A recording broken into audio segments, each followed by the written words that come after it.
എക്സാമൊക്കെ അടുത്തു. ഇനിയും ഒന്നും പഠിച്ചു കഴിഞ്ഞിട്ടില്ല. ഒരുപാട് പഠിക്കാനുണ്ട്. എന്ത് ചെയ്യണമെന്ന് അറിയുന്നില്ല. ഇങ്ങനെയൊക്കെ നിങ്ങൾ വളരെ കൺഫ്യൂസ്ഡ് ആയിട്ട് നിൽക്കുകയാണെങ്കിൽ ഡോണ്ട് വറി. ഇന്ന് പറയാൻ പോകുന്ന ഈ ഒരു സ്റ്റഡി ടിപ്സ് നിങ്ങൾ ഫോളോ ചെയ്യുകയാണെങ്കിൽ നിങ്ങൾക്കും ഒരു ടോപ്പറായിട്ട് മാറാൻ സാധിക്കും. അതിലെ ഒന്നാമത്തെ ടിപ്പാണ് മേക്ക് എ സ്റ്റഡി പ്ലാൻ. നിങ്ങളുടെ എക്സാമിൻ്റെ ഡേറ്റിനനുസരിച്ചിട്ട് നിങ്ങൾ വളരെ പ്രോപ്പറായിട്ടുള്ള ഒരു സ്റ്റഡി പ്ലാൻ ക്രിയേറ്റ് ചെയ്യുക. ഇതെന്നുള്ളത് വളരെ ഇമ്പോർട്ടൻ്റ് ആയിട്ടുള്ള ഒരു കാര്യമാണ്. കാരണം എന്താണെന്ന് വെച്ചാൽ എല്ലാ സബ്ജക്റ്റിലെയും എല്ലാ ചാപ്റ്റേഴ്സും നമുക്ക് പ്രോപ്പറായിട്ട് കവർ ചെയ്യാൻ സാധിക്കണമെങ്കിൽ തീർച്ചയായിട്ടും ഒരു നല്ലൊരു സ്റ്റഡി പ്ലാൻ നമ്മൾ ക്രിയേറ്റ് ചെയ്തിരിക്കണം. അല്ലെങ്കിൽ എക്സാം എടുക്കുമ്പോൾ ഇത് നമ്മളിൽ ഒരുപാട് ടെൻഷൻ ക്രിയേറ്റ് ചെയ്യും. അതുകൊണ്ട് തന്നെ നിങ്ങൾ നല്ല രീതിയിലുള്ള ഒരു സ്റ്റഡി പ്ലാൻ ക്രിയേറ്റ് ചെയ്യുക. അത് മസ്റ്റായിട്ടും ഫോളോ ചെയ്യുക. Tip number 2, focus more and study less. ഇപ്പോൾ ഒരുപാട് പഠിക്കാനുണ്ടെങ്കിൽ പല സ്റ്റുഡൻസ് ചെയ്യുന്ന ഒരു കാര്യം എന്താണെന്ന് വെച്ചാൽ ഒരു ദിവസം 8-9 മണിക്കൂറൊക്കെ കണ്ടിന്യൂസ് ആയിട്ട് പഠിച്ചിട്ട് ഒരു 4-5 ചാപ്റ്റർ അങ്ങോട്ട് കംപ്ലീറ്റ് ആക്കും. അപ്പോൾ ഇങ്ങനെ ചെയ്യുന്നത് ഏറ്റവും വലിയൊരു മണ്ടത്തരമാണ്. കാരണം എന്താണെന്ന് വെച്ചാൽ നമ്മളിങ്ങനെ കണ്ടിന്യൂസ് ആയിട്ട് പഠിക്കുമ്പോൾ നമ്മളുടെ ബ്രെയിന് വളരെ പെട്ടെന്ന് തന്നെ ടയർഡായിട്ട് മാറും. നമ്മളുടെ ബ്രെയിൻ ഇങ്ങനെ ടയർഡായിട്ടുണ്ടെങ്കിൽ പിന്നീട് നമ്മൾ പഠിക്കുന്ന കാര്യങ്ങൾ നല്ല രീതിയിൽ ഫോക്കസ് ചെയ്ത് പഠിക്കാൻ നമുക്ക് സാധിക്കില്ല. നമ്മൾ ഇമ്പോർട്ടൻ്റ് ആയിട്ടുള്ള ഒരുപാട് പോയിന്റ്സ് മിസ് ചെയ്യും. ഇതിൻ്റെയൊക്കെ ആഫ്റ്റർ എഫക്റ്റ് നമുക്ക് മനസ്സിലാക്കാൻ സാധിക്കുക നമ്മൾ എക്സാം എഴുതാനിരിക്കുമ്പോഴായിരിക്കും.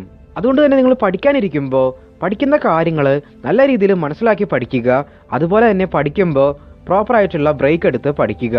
അതായത് ഇപ്പോൾ ഒരു 45 മിനിറ്റ് നിങ്ങൾ പഠിച്ചിട്ടുണ്ടെങ്കിൽ ഒരു 15 മിനിറ്റിൻ്റെ ബ്രേക്ക് എടുക്കുക. അല്ലെങ്കിൽ നിങ്ങളൊരു 25 മിനിറ്റ് പഠിച്ചിട്ടുണ്ടെങ്കിൽ ഒരു 10 മിനിറ്റിൻ്റെ ബ്രേക്ക് എടുക്കുക. ഇങ്ങനെ നിങ്ങൾ ബ്രേക്ക് എടുക്കുമ്പോൾ ഒന്നില്ലെങ്കിൽ പുറത്തിറങ്ങിയിട്ടൊന്ന് നടക്കുക, അല്ലെങ്കിൽ ഒന്നും ചെയ്യാതെ കുറച്ച് സമയം ഇരിക്കുക, ഇതുമല്ലെങ്കിൽ കുറച്ച് നേരത്തേക്ക് നല്ല രീതിയിൽ ഒന്ന് ഉറങ്ങുക. ഇങ്ങനെ നമ്മൾ ചെയ്യുമ്പോൾ നമ്മളുടെ ബ്രെയിൻ ടയേർഡ് ആവാതെ നമ്മൾ പഠിക്കുന്ന കാര്യങ്ങളൊക്കെ നമുക്ക് വളരെ ഫോക്കസ്ഡ് ആയിട്ട് പഠിക്കാൻ സാധിക്കും. അതുപോലെ തന്നെ നിങ്ങളുടെ എനർജി ലെവല് നല്ല രീതിയിൽ മെയിൻറ്റെയിൻ ചെയ്യാനും ഡീഹൈഡ്രേഷൻ അവോയ്ഡ് ചെയ്യാനും പ്രോപ്പറായിട്ട് വെള്ളം കുടിക്കുക. പിന്നെ ഒരു ചാപ്റ്റർ പഠിച്ചതിന് ശേഷം ഉടനെ അടുത്ത ചാപ്റ്റർ എടുത്ത് പഠിക്കാതെ നിങ്ങൾ പഠിച്ച ഒരു ചാപ്റ്റർ നല്ല രീതിയിൽ റീകോൾ ചെയ്ത് നോക്കുക. സപ്പോസ് നിങ്ങൾക്ക് അതിലുള്ള കാര്യങ്ങളെ നല്ല രീതിയിൽ റീകോൾ ചെയ്യാൻ സാധിക്കുന്നില്ലെങ്കിൽ നിങ്ങൾ എന്ത് ചെയ്യാന്ന് വെച്ചാൽ ഒന്നുകൂടി ഒരു ചാപ്റ്റർ നല്ല രീതിയിൽ പഠിക്കുക. അതിനുശേഷം മാത്രം അടുത്ത ചാപ്റ്ററിലേക്ക് പോവുക. ഇപ്പോൾ പല സ്റ്റുഡൻസും കാണിക്കുന്ന ഒരു കാര്യം എന്താണെന്ന് വെച്ചാൽ അവർക്കിപ്പോൾ ഒരുപാട് ചാപ്റ്റേഴ്സ് വളരെ പെട്ടെന്ന് തന്നെ പഠിക്കണമെന്ന് വിചാരിച്ചുകൊണ്ട് അവരിങ്ങനെ ഓരോ ചാപ്റ്റേഴ്സും പഠിച്ചുകൊണ്ടേ പോവും. ആ ഒരു ചാപ്റ്റേഴ്സിനെ അവരെ റീകോൾ ചെയ്യില്ല. ഇങ്ങനെ നമ്മൾ പഠിക്കുമ്പോൾ നമുക്കിപ്പോൾ ഒരുപാട് ചാപ്റ്റേഴ്സ് പഠിക്കാൻ സാധിക്കുമെങ്കിൽ പോലും അതിലുള്ള കാര്യങ്ങളൊക്കെ വളരെ കുറച്ച് മാത്രമായിരിക്കും നമുക്ക് മനസ്സിലാക്കാൻ സാധിച്ചിട്ടുണ്ടായിരിക്കുക. ഇത് അവസാനം നമ്മളുടെ മനസ്സിൽ ഒരുപാട് കൺഫ്യൂഷൻസ് ക്രിയേറ്റ് ചെയ്യും. അതുകൊണ്ട് തന്നെ നിങ്ങൾ ഓരോ ചാപ്റ്റർ പഠിച്ചിട്ടുണ്ടെങ്കിലും അതിനെ നല്ല രീതിയിൽ റീകോൾ ചെയ്ത് നോക്കുക. പറ്റുമെങ്കിൽ ആ ഒരു ചാപ്റ്ററിൻ്റെ സമ്മറി നിങ്ങളുടെ പുസ്തകത്തിലൊന്ന് എഴുതി വയ്ക്കുക. അതിനുശേഷം മാത്രം അടുത്ത ചാപ്റ്റർ എടുത്ത് പഠിക്കുക.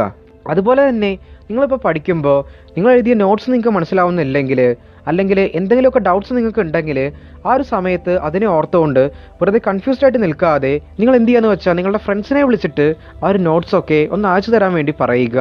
അതുപോലെ തന്നെ നിങ്ങളുടെ ഡൗട്ട്സൊക്കെ നിങ്ങളുടെ ടീച്ചേഴ്സിനോട് ചോദിച്ചിട്ട് ക്ലിയർ ചെയ്യുക. ഇനി മൂന്നാമത്തെ ടിപ്പാണ് വെയിറ്റേജുള്ള ചാപ്റ്റേഴ്സ് ഏതൊക്കെയാണെന്ന് മനസ്സിലാക്കിയിട്ട് ആ ഒരു ചാപ്റ്റേഴ്സ് ഒന്നുകൂടി നല്ല രീതിയിൽ പഠിക്കുക. അതിലുള്ള പ്രോബ്ലംസൊക്കെ നല്ല രീതിയിൽ വർക്കൗട്ട് ചെയ്ത് നോക്കുക. ഒരു 4-5 വർഷം മുന്നേയുള്ള ക്വസ്റ്റ്യൻ പേപ്പറൊക്കെ എടുത്ത് നമ്മൾ ആൻസർ ചെയ്യുകയാണെങ്കിൽ നമുക്ക് മനസ്സിലാക്കാൻ സാധിക്കും ഏതൊക്കെ ചാപ്റ്റേഴ്സാണ് നല്ല രീതിയിൽ വെയിറ്റേജ് ഉള്ളതെന്ന്. അതായത് ഏതൊക്കെ ചാപ്റ്റേഴ്സിൽ നിന്നാണ് കൂടുതലായിട്ടും ചോദ്യങ്ങൾ ചോദിച്ചിരിക്കുന്നത് എന്ന്. ഈ ഒരു പ്രീവിയസ് ക്വസ്റ്റ്യൻ പേപ്പേഴ്സ് ആൻസർ ചെയ്യുക എന്നുള്ളത് വളരെ ഇമ്പോർട്ടൻ്റ് ആയിട്ടുള്ള ഒരു കാര്യമാണ്. കാരണം ഒരുപാട് പഠിച്ചിട്ടുണ്ടെങ്കിലും നമ്മൾ എത്രത്തോളം പഠിച്ചിട്ടുണ്ടെന്ന് നമുക്ക് മനസ്സിലാക്കാൻ സാധിക്കില്ല. നമ്മളൊരു ക്വസ്റ്റ്യൻ പേപ്പർ ആൻസർ ചെയ്യുമ്പോൾ മാത്രമേ നമുക്ക് മനസ്സിലാക്കാൻ സാധിക്കുകയുള്ളൂ നമ്മൾ എത്രത്തോളം പഠിച്ചിട്ടുണ്ട് എന്നും നമ്മൾ പഠിച്ച കാര്യങ്ങൾ നമുക്ക് എത്രത്തോളം മനസ്സിലായിട്ടുണ്ട് എന്നുള്ളതും. അതുപോലെ തന്നെ നമ്മളുടെ കോൺഫിഡൻസ് ബൂസ്റ്റ് ചെയ്യാനും ഈ ഒരു പ്രീവിയസ് ക്വസ്റ്റ്യൻ പേപ്പേഴ്സ് ആൻസർ ചെയ്യുന്നതിലൂടെ നമുക്ക് സാധിക്കും. Tip number 4, make your mind and body strong. ഒരു പബ്ലിക് എക്സാം എഴുതുക എന്നുള്ളത് അത് വളരെ ചലഞ്ചിങ് ആയിട്ടുള്ള ഒരു ടാസ്ക് തന്നെയാണ്. അതുകൊണ്ട് തന്നെ അതിനു വേണ്ടിയിട്ട് നമ്മുടെ മനസ്സിനെയും ശരീരത്തിനെയും പ്രിപ്പയർ ചെയ്യിപ്പിക്കുക എന്നുള്ളത് വളരെ ഇമ്പോർട്ടൻ്റ് ആയിട്ടുള്ള ഒരു കാര്യമാണ്. സോ ഇനി മുതൽ നിങ്ങൾ രാത്രി നേരത്തെ ഉറങ്ങുക. അതായത് ഒരു 9-10 മണി ആ ഒരു ടൈമിൽ തന്നെ നിങ്ങൾ ഉറങ്ങിയിരിക്കണം. രാവിലെ നേരത്തെ എണീക്കുക, പഠിക്കുക. നിങ്ങളുടെ സ്ട്രെസ് കുറയ്ക്കാൻ വേണ്ടിയിട്ട് വർക്കൗട്ട്, മെഡിറ്റേഷൻ ഇതൊക്കെ പ്രാക്ടീസ് ചെയ്യുക. അതുപോലെ തന്നെ നല്ല രീതിയിലുള്ള ഫുഡ് ഐറ്റംസ് കഴിക്കുക. Smart phone, internet, video games ഇത്തരത്തിലുള്ള എല്ലാ ഡിസ്ട്രാക്ഷൻസിനെയും ഇനിയുള്ള ദിവസങ്ങളിൽ നിങ്ങളുടെ ലൈഫിൽ നിന്ന് നിങ്ങൾ മസ്റ്റായിട്ടും അവോയ്ഡ് ചെയ്യുക. Tip number 5, how to attend the exam. Exam എഴുതുമ്പോൾ നമ്മൾ എന്തൊക്കെ കാര്യങ്ങൾ ശ്രദ്ധിക്കണം? ഇപ്പോൾ ക്വസ്റ്റ്യൻ പേപ്പറൊക്കെ കയ്യിൽ കിട്ടി, ക്വസ്റ്റ്യൻസ് ഒക്കെ നല്ല രീതിയിൽ വായിച്ചു നോക്കി, അതിൽ നിങ്ങൾക്കറിയാത്ത ക്വസ്റ്റ്യൻസ് ഉണ്ടെങ്കിൽ വെറുതെ അതിനെ ഓർത്തുകൊണ്ട് കൺഫ്യൂസ്ഡ് ആയിട്ട് നിൽക്കാതെ നിങ്ങൾക്ക് അറിയുന്ന ക്വസ്റ്റ്യൻസ് നല്ല രീതിയിൽ തന്നെ ആദ്യം എഴുതാൻ വേണ്ടി ശ്രമിക്കുക. നല്ല രീതിയിൽ കോൺഫിഡൻ്റ് ആയിട്ട് തന്നെ നിങ്ങൾ അതൊക്കെ എഴുതുക.